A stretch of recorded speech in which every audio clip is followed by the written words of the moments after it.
আসসালামু আলাইকুম রহমতুল্লাহ। প্রিয় ভাই ও বোনেরা, তোমরা যারা তদবির বা জাদু মন্ত্র বিশ্বাস করো তাদের জন্য আজকের এই ভিডিও। অনেকে কিন্তু তদবির বা জাদু মন্ত্র বিশ্বাস করে না। অনেকেই ক্ষতি করার জন্য কারোর জন্য তদবির বা তাবিজ বা জাদু করে থাকেন। এই ধরনের তদবির কাটার জন্য বা জাদু মন্ত্র থেকে রেহাই পাওয়ার জন্য আজকে আমি তোমাদেরকে একটি আমল বা দোয়া শিখিয়ে দিব, যে দোয়াটি পড়লে ইনশাআল্লাহ আল্লাহ পাক তোমাদেরকে তদবির বা জাদু মন্ত্রের হাত থেকে রক্ষা করে দিবেন। তো এটা জানার আগে অবশ্যই আমার চ্যানেলটিকে যারা এখনও সাবস্ক্রাইব করনি অবশ্যই সাবস্ক্রাইব করে দিবে এবং লাইক কমেন্টস করে পাশে থাকবে। এবার আসো আমলটি জেনে নেওয়া যাক।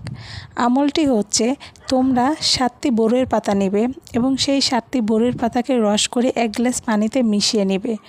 মিশিয়ে নেওয়ার পরে তাতে 3 বার সূরা ফাতিহা ও 3 বার সূরা ইখলাস পড়ে ফু দিবে।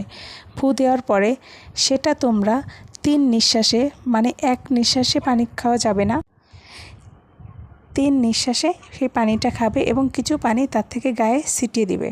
দেখবে কারো যদি তাবিজ বা তদবির কিংবা জাদুমন্ত্র করে থাকে তাহলে সে ধীরে ধীরে ভালো হতে থাকবে এবং তার জাদুমন্ত্র কেটে যাবে।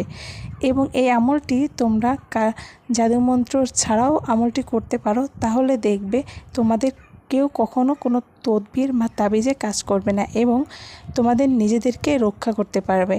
তো প্রিয় দিনী ভাই ও বোনেরা, আমার ভিডিওটি হয়তো তোমাদের ভালো লেগেছে কিনা আমি জানি না, তবে যদি ভালো লেগে থাকে অবশ্যই আমার চ্যানেলটিকে সাবস্ক্রাইব করে দিবে এবং এরকম দোয়া ও আমল শিখতে আমার চ্যানেলটির সাথেই থাকবে।